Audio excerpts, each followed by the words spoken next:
Om Shanti 31 January 2026 प्रातः मुरली बाबा कहउछंती मीठे बच्चे तुमी माने एठाकू सर्वशक्तिमान बाबांक ठारू शक्ति नेबा पाई आसीछ। अर्थात आत्मारूपक दीपरे ज्ञानर घृत भरिबा पाई आसीछ। तुमी माने एठाकू सर्वशक्तिमान बाबांक ठारू शक्ति नेबा पाई आसीछ। अर्थात आत्मारूपक दीपरे ज्ञानर घृत भरिबा पाई आसीछ। प्रश्न शिवंकर बरजात्रीर गायन काहींकी रहिछि? शिवंकर बरजात्रीर गायन काहींकी रहिछि? उत्तर कारण शिव बाबा जेतेबेले परम धाम को फेरी जाती सेतेबेले सबु आत्मा मानी दल दल होई तांको पछे पछे चली जाती। ब्रह्मलोकरे मध्य आत्मा माने छत्ता आकृतिर रही थांती। तुमे पवित्र हेउथिबा पिल्ला माने ही केवल बाबांक साथी रे जाउछ। साथी रे जीवा कारणरू ही शिवंकर बरजात्रीर गायन रहिछि। ओम शांति। पिल्ला मानकु प्रथमे प्रथमे गोटिए कथा बुझिबाकु हेबो जे आमे समस्ते परस्पर भाई भाई अटु एवं सीए अर्थात शिव बाबा समस्तंकर पिता अटंती, जहांको सर्वशक्तिमान कुहा जाए। तुम मानक भितरे मध्य सर्वशक्ति थिला। तुमे माने सारा विश्व उपरे राजत्व करुथिल। भारत रे ही एही देवी देवता मानकर राज्य थिला, अर्थात तुम मानकर राज्य थिला। तुमे पवित्र देवी देवता थिल। तुमर कूल बा राजवंश थिला। समस्ते निर्विकारी थिले। तेबे किए निर्विकारी थिला? आत्मा। एबे तुमे माने पुनर्बार निर्विकारी हेबाकु जाउछ। जेमिति कि तुमे माने सर्वशक्तिमान बाबांकु स्मरण करी तांकठारु शक्ति नेउछ। बाबा बुझाइछंती आत्मा ही 84 जन्मर पाठ करी थाए। ता भितरे जेउ सतो प्रधानतार शक्ति थाए ताहा दिन को दिन कमी कमी जाए। कारण सतो प्रधानरु तमो प्रधान हेबाकु तो पड़िबो। जेपरी बैटेरीर शक्ति कमी कमी जाई थाए एवं शेषरे अटकी जाए। बैटेरी एकदम डिस्चार्ज होई जाए, किंतु आत्मा रूपे बैटेरी संपूर्ण खाली हुए नाही। सेथिरे किछि ना किछि शक्ति रही थाए।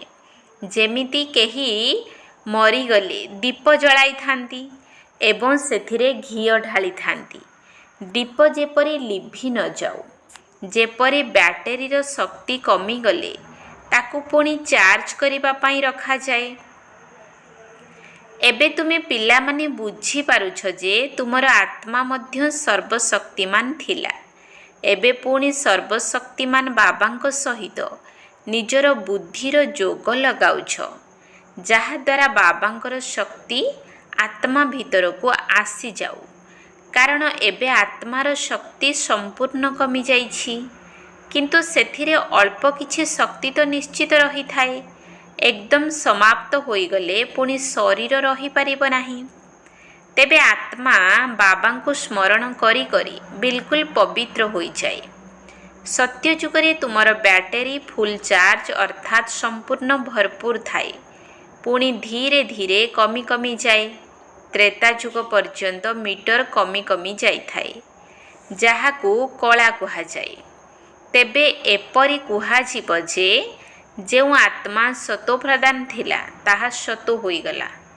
एहीपरी शक्ति धीरे धीरे कम होई जाए। तुमे माने जानिछ जे आमे सत्य जुगरे मनुष्यरु देवता होई जाउछु। एबे बाबा कहउछंती मते मने पकाओ, तेबे तुमे माने तमो प्रधानरु सतो प्रधान होई जिवो। एबे तुमे माने तमो प्रधान होई जाइछ, तेणु आत्मिक शक्ति रे देबालिया होई जाइछ। बाबांको मने पकाइले पुणी संपूर्ण शक्ति मिली जिवो। काहेकि ना तुमे माने जानिछ देह सहित देहर जेउ सबु संबंध रहिछि से सबु समाप्त हेबाकु जाउछि। पुणी तुम मानकु बेहद्र राज्य मिलिबो। बाबा मध्य अविनाशी अटंती, तेणु वर्षा अर्थात संपत्ति मध्य अविनाशी देउछंती। ଏବେ ତୁମେମାନେ ପତିତ ହୋଇଯାଇଛ, ତୁମର ଶକ୍ତି ବିଲକୁଲ କମ୍ ହୋଇଯାଇଛି। ସେଥିପାଇଁ ବାବା କହୁଛନ୍ତି, ହେ ସନ୍ତାନମାନେ, ଏବେ ତୁମେମାନେ ମୋତେ ମନେ ପକାଅ, ମୁଁ ସର୍ବଶକ୍ତିମାନ ଅଟେ। ମୋ ଦ୍ୱାରା ତୁମକୁ ଅଲମାଇଟି ରାଜ୍ୟ ମିଳୁଛି। ସତ୍ୟ ଯୁଗରେ ଦେବୀ ଦେବତାମାନେ ସାରା ବିଶ୍ୱର ମାଲିକ ଥିଲେ, କାରଣ ସେମାନେ ପବିତ୍ର ଥିଲେ, ଦୈବୀଗୁଣ ଯୁକ୍ତ ଥିଲେ। ଏବେ ସେହି ଦୈବୀଗୁଣ ନାହିଁ। ଏବେ ସମସ୍ତଙ୍କର ବ୍ୟାଟେରୀ ସମ୍ପୂର୍ଣ୍ଣ ଖାଲି ହେବାରେ ଲାଗିଛି। ପୁଣି ଆତ୍ମା ରୂପୀ ବ୍ୟାଟେରୀ ଭରପୁର ହେଉଛି।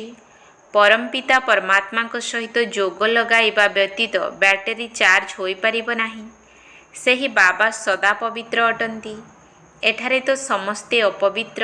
ଯେତେବେଳେ ପବିତ୍ର ଥାଆନ୍ତି ସେତେବେଳେ ବ୍ୟାଟେରୀ ଚାର୍ଜ ଥାଏ। ତେଣୁ ଏବେ ବାବା ବୁଝାଉଛନ୍ତି, କେବଳ ଜଣକୁ ହିଁ ସ୍ମରଣ କରିବାକୁ ହେବ। ଉଚ୍ଚରୁ ଉଚ୍ଚ ହେଲେ ଭଗବାନ, ବାକି ସମସ୍ତେ ହେଲେ ରଚନା, ଅର୍ଥାତ୍ ତାଙ୍କର ସନ୍ତାନ। ରଚନାକୁ ରଚନା ଠାରୁ କେବେ ବି ସମ୍ପତ୍ତି ମିଳିନଥାଏ। ରଚୟିତା ତ କେବଳ ଜଣେ ହିଁ ଅଟନ୍ତି, ସିଏ ହେଲେ ଅବିନାଶୀ ପିତା ପରମାତ୍ମା। ବାକି ତ ସମସ୍ତେ ହେଲେ ବିନାଶୀ। ବେହଦ୍ର ବାବାଙ୍କୁ ସ୍ମରଣ କରିଲେ ବେହଦ୍ର ବାଦଶାହୀ ଅର୍ଥାତ୍ ବେହଦ୍ର ରାଜ୍ୟ ଭାଗ୍ୟ ମିଳିଥାଏ। ତେଣୁ ପିଲାମାନଙ୍କୁ ହୃଦୟର ସହିତ ବୁଝିବା ଦରକାର। ଆମ ପାଇଁ ବାବା ନୂଆ ଦୁନିଆ ସ୍ୱର୍ଗର ସ୍ଥାପନା କରୁଛନ୍ତି। ଡ୍ରାମା ପ୍ଲାନ୍ ଅନୁସାରେ ଏବେ ସ୍ୱର୍ଗର ସ୍ଥାପନା ହେଉଛି। ତୁମେମାନେ ଜାଣିଛ, ସତ୍ୟଯୁଗ ଆସିବାକୁ ଯାଉଛି। ସତ୍ୟଯୁଗରେ ସଦା ସୁଖ ହିଁ ସୁଖ ଥାଏ।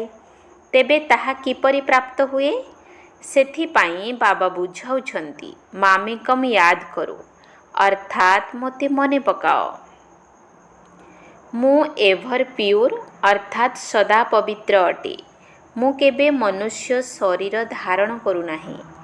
ମୁଁ ନା ଦୈବୀ ଶରୀର ନେଇଥାଏ ନା ମନୁଷ୍ୟ ଶରୀର ନେଇଥାଏ। ଅର୍ଥାତ୍ ମୁଁ ଜନ୍ମ ମରଣ ଚକ୍ରରେ ଆସେ ନାହିଁ, କେବଳ ତୁମମାନଙ୍କୁ ସ୍ୱର୍ଗର ବାଦଶାହୀ ଦେବା ପାଇଁ।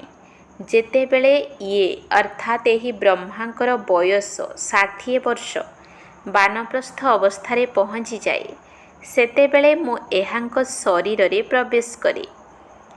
ପୁରା ସତୋ ପ୍ରଧାନରୁ ତମ ପ୍ରଧାନ ହୋଇଯାଇଛନ୍ତି। ନମ୍ବର 1 ଉଚ୍ଚରୁ ଉଚ୍ଚ ହେଲେ ଭଗବାନ, ପୁଣି ସୂକ୍ଷ୍ମ ଲୋକ ନିବାସୀ ବ୍ରହ୍ମା ବିଷ୍ଣୁ ଶଙ୍କର, ଯାହାଙ୍କର ସାକ୍ଷାତକାର ହୋଇଥାଏ। ସୂକ୍ଷ୍ମ ଲୋକ ମଝିରେ ଅଛି ନା, ଯେଉଁଠାରେ ଶରୀର ରହିପାରିବ ନାହିଁ। ସେଠାରେ ସୂକ୍ଷ୍ମ ଶରୀର ଥାଏ, ଯାହାକୁ କେବଳ ଦିବ୍ୟ ଦୃଷ୍ଟି ଦ୍ୱାରା ହିଁ ଦେଖିହୁଏ। ମନୁଷ୍ୟ ସୃଷ୍ଟି କେବଳ ଏହିଠାରେ ହିଁ ରହିଛି। ବାକି ସେମାନେ ତ କେବଳ ସାକ୍ଷାତକାର ପାଇଁ ଫରିସ୍ତା ଅଟନ୍ତି। ତୁମେମାନେ ମଧ୍ୟ ଅନ୍ତିମ ସମୟରେ ଯେତେବେଳେ ସମ୍ପୂର୍ଣ୍ଣ ପବିତ୍ର ହୋଇଯାଉଛ, ସେତେବେଳେ ତୁମମାନଙ୍କର ମଧ୍ୟ ସାକ୍ଷାତକାର ହୋଇଥାଏ। ଏହିଭଳି ଫରିସ୍ତା ହୋଇ ପୁନର୍ବାର ସତ୍ୟଯୁଗରେ ଏହିଠାରେ ହିଁ ଆସି ସ୍ୱର୍ଗର ମାଲିକ ହେବ। ଏହି ବ୍ରହ୍ମା କୌଣସି ବିଷ୍ଣୁଙ୍କୁ ସ୍ମରଣ କରନ୍ତି ନାହିଁ। ମଧ୍ୟ ଶିବ ବାବାଙ୍କୁ ସ୍ମରଣ କରୁଛନ୍ତି ଏବଂ ବିଷ୍ଣୁ ହେଉଛନ୍ତି। ତେବେ ଏକଥା ବୁଝିବା ଦରକାର ନା, ଏମାନେ ରାଜ୍ୟ କିପରି ପାଇଲେ? ଲଢ଼ାଇ ଆଦି ତ କିଛି ବି ହେଉନାହିଁ। ଦେବତାମାନେ ହିଂସା କିପରି କରିବେ? ଏବେ ତୁମେମାନେ ବାବାଙ୍କୁ ସ୍ମରଣ କରି ରାଜ୍ୟ ପଦ ନେଉଛ, କେହି ମାନନ୍ତୁ ବା ନ ମାନନ୍ତୁ। ଗୀତାରେ ମଧ୍ୟ ଅଛି, ହେ ସନ୍ତାନମାନେ, ଦେହ ସହିତ ଦେହର ସବୁ ଧର୍ମକୁ ଛାଡ଼ି କେବଳ ମୋତେ ମନେ ପକାଅ। ତାଙ୍କର ଅର୍ଥାତ୍ ବାବାଙ୍କର ତ ଦେହ ହିଁ ନାହିଁ, ଯାହାକି ମୋହ ରଖିବେ। କହୁଛନ୍ତି, ମୁଁ ଅଳ୍ପ ସମୟ ପାଇଁ ଏହାଙ୍କ ଶରୀରର ଲୋନ୍ ନେଇଛି, ନଚେତ୍ ମୁଁ ଜ୍ଞାନ କିପରି ଦେବି? ମୁଁ ବୀଜ ରୂପ ଅଟେ ନା। ଏହି ବୃକ୍ଷର ସମ୍ପୂର୍ଣ୍ଣ ଜ୍ଞାନ ମୋ ପାଖରେ ଅଛି। ସୃଷ୍ଟିର ଆୟୁଷ କେତେ ଏକଥା କାହାକୁ ଜଣା ନାହିଁ। କିପରି ଏହାର ସ୍ଥାପନା, ପାଳନା, ବିନାଶ ହୋଇଥାଏ, ମନୁଷ୍ୟମାନଙ୍କୁ ତ ଏକଥା ଜଣାଥିବା ଦରକାର ନା। ମନୁଷ୍ୟମାନେ ହିଁ ପାଠ ପଢ଼ିଥାନ୍ତି, ଜୀବଜନ୍ତୁ ତ ପାଠ ପଢ଼ିନଥାନ୍ତି। ଲୌକିକ ଦୁନିଆରେ ମଧ୍ୟ ବିନାଶୀ ପାଠ ପଢ଼ିଥାନ୍ତି। ବାବା ତୁମମାନଙ୍କୁ ବେହଦ୍ର ପାଠ ପଢ଼ାଉଛନ୍ତି, ଯେଉଁ ପାଠ ପଢ଼ା ଦ୍ୱାରା ତୁମକୁ ବେହଦ୍ର ମାଲିକ କରୁଛନ୍ତି। ତେବେ ଏହି କଥାକୁ ବୁଝାଇବାକୁ ହେବ ଯେ ଭଗବାନ କୌଣସି ମନୁଷ୍ୟକୁ ଅଥବା ଦେହଧାରୀକୁ କୁହାଯିବ ନାହିଁ। ବ୍ରହ୍ମା ବିଷ୍ଣୁ ଶଙ୍କରଙ୍କର ମଧ୍ୟ ସୂକ୍ଷ୍ମ ଶରୀର ଅଛି ନା, ଏମାନଙ୍କର ନାମ ହିଁ ଅଲଗା, ଏମାନଙ୍କୁ ଭଗବାନ କୁହାଯିବ ନାହିଁ। ଏହି ଶରୀର ତ ଏହି ଦାଦାଙ୍କ ଆତ୍ମାର ତଖତ ଅର୍ଥାତ୍ ସିଂହାସନ ଥିଲା। ଏହା ଅକାଳ ସିଂହାସନ ଅଟେ ନା। ଏବେ ଏହା ଅକାଳ ମୂରତ ବାବାଙ୍କର ଆସନ ଅଟେ। ଅମୃତସରରେ ମଧ୍ୟ ଗୋଟିଏ ଅକାଳ ତଖତ ଅଛି ନା। ବଡ଼ ବଡ଼ ଲୋକ ଅର୍ଥାତ୍ ଉଚ୍ଚ ପଦାଧିକାରୀମାନେ ତା ଉପରେ ବସିଥାନ୍ତି। ଏବେ ବାବା ବୁଝାଉଛନ୍ତି ଏହି ଶରୀର ସମସ୍ତ ଅକାଳ ଆତ୍ମାଙ୍କର ଆସନ ଅଟେ। ଆତ୍ମା ଅକାଳ ଅଟେ, ଯାହାକୁ କାଳ କେବେ ବି ଖାଇପାରିବ ନାହିଁ। ବାକି ତଖତ ଅର୍ଥାତ୍ ଶରୀର ତ ବଦଳିଥାଏ। ଅକାଳ ମୂରତ ଆତ୍ମା ଏହି ଶରୀରର ଭ୍ରୁକୁଟି ରୂପୀ ଆସନ ଉପରେ ବିରାଜମାନ ହୋଇଥାଏ। ପ୍ରଥମେ ଏହି ସିଂହାସନ ଛୋଟ ହୋଇଥାଏ, ପରେ ବଡ଼ ହୋଇଯାଏ। ଆତ୍ମା ଗୋଟିଏ ଶରୀର ଛାଡ଼ି ଅନ୍ୟ ଏକ ଶରୀର ନେଇଥାଏ। ଆତ୍ମା ଅକାଳ ଅଟେ, ବାକି ସେଥିରେ ଭଲ ବା ଖରାପ ସଂସ୍କାର ଥାଏ। ସେଥିପାଇଁ ତ କୁହାଯାଏ ନା, ଏହା କର୍ମର ଫଳ ଅଟେ। ଆତ୍ମା କେବେ ବି ବିନାଶ ହୁଏ ନାହିଁ। ଆତ୍ମାର ପିତା ତ କେବଳ ଜଣେ। ଏହି କଥାକୁ ତ ବୁଝିବାକୁ ହେବ ନା। ଶିବ ବାବା କ'ଣ କୌଣସି ଶାସ୍ତ୍ରର କଥା ଶୁଣାଉଛନ୍ତି କି? ଶାସ୍ତ୍ର ଇତ୍ୟାଦି ପଢ଼ିଲେ କେହି ଶାନ୍ତିଧାମକୁ ଫେରି ପାରିବେ ନାହିଁ। ଶେଷ ସମୟରେ ସମସ୍ତେ ଘରକୁ ଫେରିଯିବେ। ଯେମିତି ପୋକମାନଙ୍କର ଅଥବା ମହୁମାଛିମାନଙ୍କର ଦଳ ଯାଇଥାନ୍ତି ନା, ମହୁମାଛିମାନଙ୍କ ଭିତରେ ବି ରାଣୀ ମହୁମାଛି ଥାଏ। ତା ପଛେ ପଛେ ସମସ୍ତେ ଯାଇଥାନ୍ତି। ସେହିଭଳି ବାବାଙ୍କ ପଛେ ପଛେ ସବୁ ଆତ୍ମାମାନେ ଯିବେ। ଶାନ୍ତିଧାମରେ ଯେମିତିକି ସବୁ ଆତ୍ମା ଛତା ଆକୃତିରେ ରହିଥାନ୍ତି, ଏଠାରେ ପୁଣି ମନୁଷ୍ୟମାନଙ୍କର ଦଳ ରହିଛି। ତେବେ ଏହି ଦଳକୁ ମଧ୍ୟ ଦିନେ ସେଠାକୁ ଯିବାକୁ ହେବ। ବାବା ଆସି ସମସ୍ତ ଆତ୍ମାଙ୍କୁ ସେଠାକୁ ନେଇଯାଉଛନ୍ତି। ଶିବଙ୍କର ବରଯାତ୍ରୀ କୁହାଯାଏ। ସନ୍ତାନ କୁହ ଅଥବା ସଜନୀ କୁହ, କଥା ତ ଗୋଟିଏ। ବାବା ଆସି ପିଲାମାନଙ୍କୁ ପାଠ ପଢ଼ାଇ ଯୋଗର ଯାତ୍ରା ଶିଖାଉଛନ୍ତି। ପବିତ୍ର ହେବା ବିନା ତ ଆତ୍ମା ଘରକୁ ଯାଇପାରିବ ନାହିଁ। ଯେତେବେଳେ ଆତ୍ମା ପବିତ୍ର ହୋଇଯିବ, ତେବେ ପ୍ରଥମେ ପ୍ରଥମେ ଶାନ୍ତିଧାମକୁ ଯିବ। ସେଠାରେ ସବୁ ଆତ୍ମାମାନେ ରହିଥାନ୍ତି। ସେଠାରୁ ପୁଣି ଧୀରେ ଧୀରେ ଏଠାକୁ ଆସିବାକୁ ଲାଗିଥାନ୍ତି। ତେଣୁ ଏଠାରେ ବୃଦ୍ଧି ହୋଇ ଚାଲେ। ତୁମେମାନେ ହିଁ ବାବାଙ୍କ ପଛେ ପଛେ ପ୍ରଥମେ ପ୍ରଥମେ ଯିବ। ତୁମର ବାବାଙ୍କ ସହିତ ଅଥବା ସଜନୀମାନଙ୍କର ସାଜନଙ୍କ ସହିତ ଯୋଗ ରହିଛି। ରାଜଧାନୀ ତିଆରି ହେବ ନା, ସମସ୍ତେ ଏକାଠି ଆସିନଥାନ୍ତି। ସେଠାରେ ସମସ୍ତ ଆତ୍ମାମାନଙ୍କର ଦୁନିଆ ରହିଛି। ସେଠାରୁ ପୁଣି କ୍ରମାନ୍ୱୟରେ ଆସିଥାନ୍ତି। ସୃଷ୍ଟିରୂପୀ ବୃକ୍ଷ ଧୀରେ ଧୀରେ ବୃଦ୍ଧିକୁ ପ୍ରାପ୍ତ କରିଥାଏ। ପ୍ରଥମେ ପ୍ରଥମେ ତ ଆଦି ସନାତନ ଦେବୀ ଦେବତା ଧର୍ମ ଥାଏ, ଯାହାକୁ ବାବା ସ୍ଥାପନ କରୁଛନ୍ତି। ପ୍ରଥମେ ପ୍ରଥମେ ଆମକୁ ବ୍ରାହ୍ମଣ କରୁଛନ୍ତି। ଇଏ ପ୍ରଜାପିତା ବ୍ରହ୍ମା ଅଟନ୍ତି ନା। ତେବେ ପ୍ରଜାମାନଙ୍କ ଭିତରେ ଭାଇ ଭଉଣୀର ସମ୍ବନ୍ଧ ହୋଇଯାଏ। ବ୍ରହ୍ମା କୁମାର ଏବଂ କୁମାରୀ ତ ଅନେକ ଅଛନ୍ତି। ନିଶ୍ଚିତ ଭାବରେ ନିଶ୍ଚୟ ବୁଦ୍ଧି ହୋଇଥିବେ। ସେଥିପାଇଁ ତ ଏତେ ସଂଖ୍ୟାରେ ଅଛନ୍ତି। ତେବେ ବ୍ରାହ୍ମଣ କେତେ ସଂଖ୍ୟାରେ ହୋଇଥିବେ? କଞ୍ଚା ନା ପକ୍କା? କେହି ତ 99 ନମ୍ବର ରଖୁଛନ୍ତି, କେହି 10 ନମ୍ବର ରଖୁଛନ୍ତି। ତେବେ ସେମାନଙ୍କୁ କଞ୍ଚା ଅର୍ଥାତ୍ ଦୁର୍ବଳ କୁହାଯିବ ନା। ତୁମମାନଙ୍କ ଭିତରେ ମଧ୍ୟ ଯିଏ ପକ୍କା ଅଛନ୍ତି, ସେମାନେ ନିଶ୍ଚିତ ସେଠାରେ ପ୍ରଥମେ ଆସିବେ। କମ୍ ଧାରଣାଯୁକ୍ତ ଆତ୍ମା ପଛରେ ଆସିବେ। ଏହା ପାଠଧାରୀମାନଙ୍କର ଦୁନିଆ ଅଟେ, ଯାହାକି ଘୂରି ଚାଲିଛି। ସତ୍ୟଯୁଗ, ତ୍ରେତା, ଦ୍ୱାପର, କଳି, ଏହାକୁ କୁହାଯାଉଛି ପୁରୁଷୋତ୍ତମ ସଙ୍ଗମ ଯୁଗ। ଏକଥା ଏବେ ବାବା ଶୁଣାଉଛନ୍ତି। ପୂର୍ବରୁ ତ ଆମେ ଓଲଟା ବୁଝି ଆସିଥିଲେ ଯେ କଳ୍ପର ଆୟୁଷ ଲକ୍ଷ ଲକ୍ଷ ବର୍ଷ। ଏବେ ବାବା କହୁଛନ୍ତି ଯେ ଏହା ତ ପୁରା 5000 ବର୍ଷର ଚକ୍ର। ଅଧା କଳ୍ପ ରାମଙ୍କର ରାଜ୍ୟ, ଅଧା କଳ୍ପ ରାବଣର ରାଜ୍ୟ। ଯଦି ଲକ୍ଷ ଲକ୍ଷ ବର୍ଷର କଳ୍ପ ହୋଇଥାନ୍ତା, ତେବେ ଅଧା ଅଧା ମଧ୍ୟ ହୋଇପାରିନଥାନ୍ତା। ଦୁଃଖ ଏବଂ ସୁଖର ଏହି ଦୁନିଆ ତିଆରି ହୋଇଛି। ଏହି ବେହଦ୍ର ଜ୍ଞାନ ବେହଦ୍ର ବାବାଙ୍କ ଠାରୁ ମିଳୁଛି। ଶିବ ବାବାଙ୍କର କୌଣସି ଶାରୀରିକ ନାମ ନାହିଁ। ଏହି ଶରୀର ମଧ୍ୟ ଦାଦାଙ୍କର ଅଟେ। ବାବା କେଉଁଠି ଅଛନ୍ତି? ବାବା ତ କିଛି ସମୟ ପାଇଁ ଏହି ଶରୀରକୁ ଲୋନ୍ ନେଇଛନ୍ତି। ବାବା କହୁଛନ୍ତି ମୋତେ ମୁଖ ତ ଦରକାର ନା। ଏଠାରେ ମଧ୍ୟ ଗୋମୁଖ ତିଆରି କରିଛନ୍ତି। ପାହାଡ଼ରୁ ପାଣି ତ ଯେଉଁଠି ପାରେ ସେଇଠି ବାହାରିଥାଏ। ଏଠାରେ ପୁଣି ଗୋମୁଖ ତିଆରି କରିଛନ୍ତି। ଯେଉଁଠାରୁ ପାଣି ବାହାରୁଛି ତାକୁ ଗଙ୍ଗା ଜଳ ବୋଲି ଭାବୁଛନ୍ତି। ତେବେ ଗଙ୍ଗା କେଉଁଠୁ ଆସିଲା? ସବୁ ମିଛ କଥା।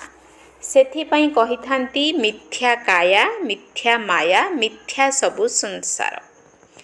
ଭାରତ ଯେତେବେଳେ ସ୍ୱର୍ଗ ଥିଲା ସେତେବେଳେ ତାକୁ ସତ୍ୟ ଖଣ୍ଡ କୁହାଯାଉଥିଲା। ପୁଣି ସେହି ଭାରତ ଯେତେବେଳେ ପୁରୁଣା ହୋଇଯାଉଛି ତାକୁ ମିଥ୍ୟା ଭୂମି କୁହାଯାଉଛି। ଏହି ମିଥ୍ୟା ଭୂମିରେ ଯେତେବେଳେ ସମସ୍ତେ ପତିତ ହୋଇଯାଉଛନ୍ତି ସେତେବେଳେ ପୁଣି ଡାକୁଛନ୍ତି ବାବା ଆମକୁ ପବିତ୍ର କରି ଏହି ପୁରୁଣା ଦୁନିଆରୁ ନେଇଚାଲ। ବାବା କହୁଛନ୍ତି ମୋର ସନ୍ତାନମାନେ କାମ ଚିତା ଉପରେ ବସି କଳା ହୋଇଯାଇଛନ୍ତି। ବାବା ପିଲାମାନଙ୍କୁ କହୁଛନ୍ତି ତୁମେମାନେ ସ୍ୱର୍ଗର ମାଲିକ ଥିଲ ନା, ତାହା ସ୍ମୃତି ଆସୁଛି ନା?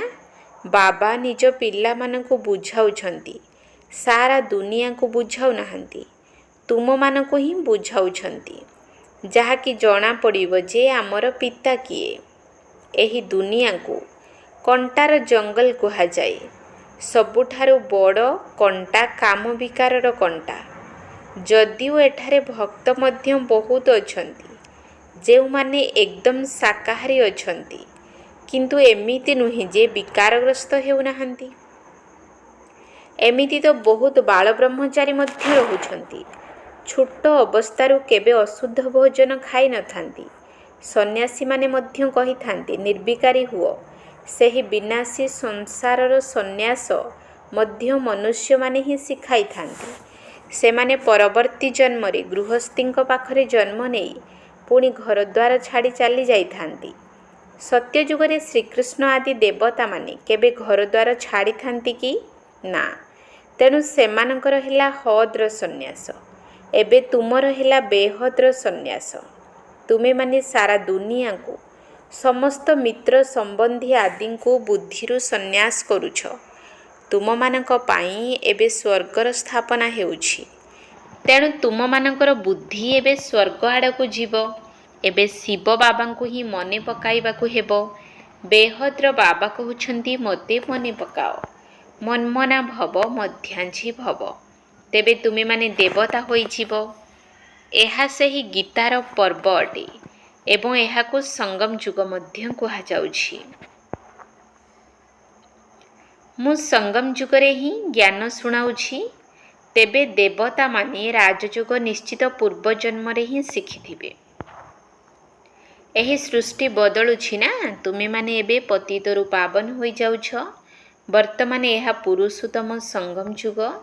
ଯେବେ କି ଆମେ ଏହିଭଳି ତମୋ ପ୍ରଧାନରୁ ସତୋ ପ୍ରଧାନ ହେଉଛୁ, ତେବେ ପ୍ରତ୍ୟେକ କଥାକୁ ଭଲ ଭାବରେ ବୁଝି ନିଶ୍ଚୟ କରିବା ଦରକାର। ଏକଥା କୌଣସି ମନୁଷ୍ୟ କହୁନାହାନ୍ତି। ଏହା ହେଲା ଶ୍ରୀମତ ଅର୍ଥାତ୍ ଶ୍ରେଷ୍ଠରୁ ଶ୍ରେଷ୍ଠ ମତ ଭଗବାନଙ୍କର। ବାକି ସବୁ ହେଲା ମନୁଷ୍ୟ ମତ। ମନୁଷ୍ୟ ମତ ଦ୍ୱାରା ତୁମେମାନେ ତଳକୁ ଖସି ଖସି ଆସିଛ। ଏବେ ଶ୍ରୀମତରେ ଚାଲି ତୁମେମାନେ ଉପରକୁ ଚଢ଼ୁଛ। ବାବା ତୁମମାନଙ୍କୁ ମନୁଷ୍ୟରୁ ଦେବତା କରିଦେଉଛନ୍ତି। ଦୈବୀ ମତ ହେଲା ସ୍ୱର୍ଗବାସୀ ଦେବତାଙ୍କର ଏବଂ ଏହା ହେଲା ନର୍କବାସୀ ମନୁଷ୍ୟମାନଙ୍କର ମତ, ଯାହାକୁ ରାବଣ ମତ କୁହାଯାଉଛି। ରାବଣ ରାଜ୍ୟ ମଧ୍ୟ କିଛି କମ୍ ନୁହେଁ। ସାରା ଦୁନିଆ ଉପରେ ରାବଣର ରାଜ୍ୟ ଚାଲିଛି। ଏହା ବେହଦ୍ର ଲଙ୍କା ଅଟେ, ଯାହା ଉପରେ ରାବଣର ରାଜ୍ୟ ଚାଲିଛି। ପୁଣି ଦେବତାମାନଙ୍କର ପବିତ୍ର ରାଜ୍ୟ ହେବ। ସେଠାରେ ବହୁତ ସୁଖ ଥାଏ।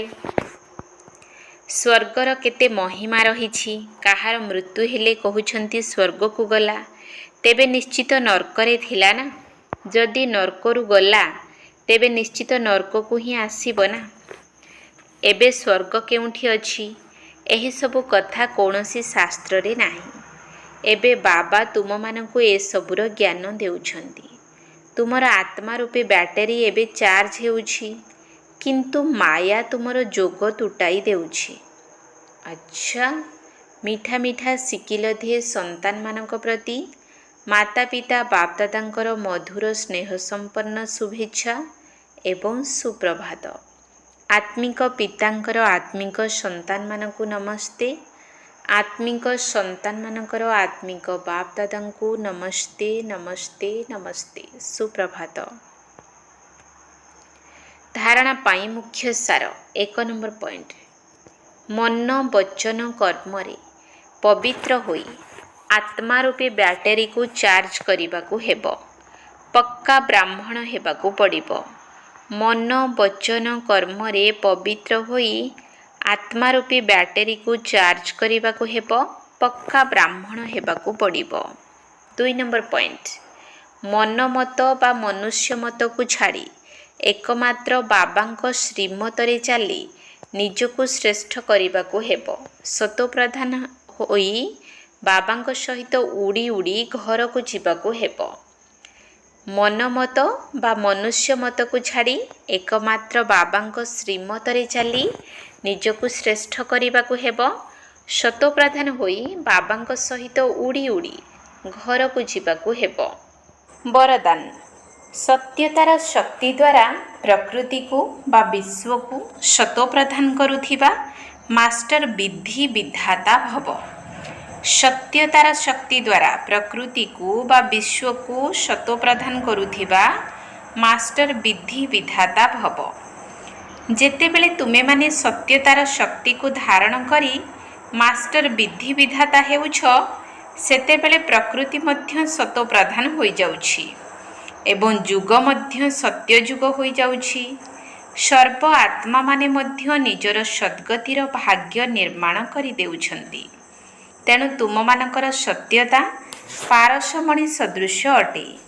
ଯେପରି ପାରସ ଲୁହାକୁ ମଧ୍ୟ ପାରସ କରିଦେଉଛି, ସେହିପରି ସତ୍ୟତାର ଶକ୍ତି ଆତ୍ମାକୁ, ପ୍ରକୃତିକୁ, ସମୟକୁ, ସର୍ବ ସାମଗ୍ରୀକୁ, ସର୍ବ ସମ୍ବନ୍ଧକୁ, ସଂସ୍କାରକୁ, ଆହାର ବ୍ୟବହାରକୁ ସତୋପ୍ରଧାନ କରିଦେଉଛି। ସ୍ଲୋଗାନ। ଯୋଗୀ ଆତ୍ମା ସେହିମାନେ ଅଟନ୍ତି ଯେଉଁମାନଙ୍କୁ ପ୍ରକୃତିର ହଲଚଲ ମଧ୍ୟ ଆକର୍ଷିତ କରିପାରୁନଥିବ। ଯୋଗୀ ଆତ୍ମା ସେହିମାନେ ଅଟନ୍ତି ଯେଉଁମାନଙ୍କୁ ପ୍ରକୃତିର ହଲଚଲ ମଧ୍ୟ ଆକର୍ଷିତ କରିପାରୁନଥିବ। ଅବ୍ୟକ୍ତ ଇସାରା। ଏହି ଅବ୍ୟକ୍ତି ମାସରେ ବନ୍ଧନମୁକ୍ତ ହୋଇ ଜୀବନମୁକ୍ତ ସ୍ଥିତିର ଅନୁଭବ କର। ଯଦି ତୁମେ ସ୍ୱଦର୍ଶନ ଚକ୍ରଧାରୀ ତଥା ଛତ୍ରଧାରୀ ହୋଇ ଦୈହିକ ସ୍ମୃତିର ଅନେକ ବ୍ୟର୍ଥ ସଂକଳ୍ପର ଚକ୍ରରୁ, ଲୌକିକ ଏବଂ ଅଲୌକିକ ସମ୍ବନ୍ଧର ଚକ୍ରରୁ, ନିଜର ଅନେକ ଜନ୍ମର ସ୍ୱଭାବ ଏବଂ ସଂସ୍କାରର ଚକ୍ରରୁ ଏବଂ ପ୍ରକୃତିର ଅନେକ ପ୍ରକାରର ଆକର୍ଷଣର ଚକ୍ରରୁ ମୁକ୍ତ ହୋଇଯିବ, ତେବେ ଅନ୍ୟ ଆତ୍ମାମାନଙ୍କୁ ମଧ୍ୟ ବାବାଙ୍କ ଠାରୁ ପ୍ରାପ୍ତ ହୋଇଥିବା ଶକ୍ତିଗୁଡ଼ିକ ଦ୍ୱାରା ଅନେକ ପ୍ରକାରର ଚକ୍ରରୁ ସହଜରେ ମୁକ୍ତ କରି ଜୀବନ ମୁକ୍ତ କରିପାରିବ। ଓମ୍ ଶାନ୍ତି।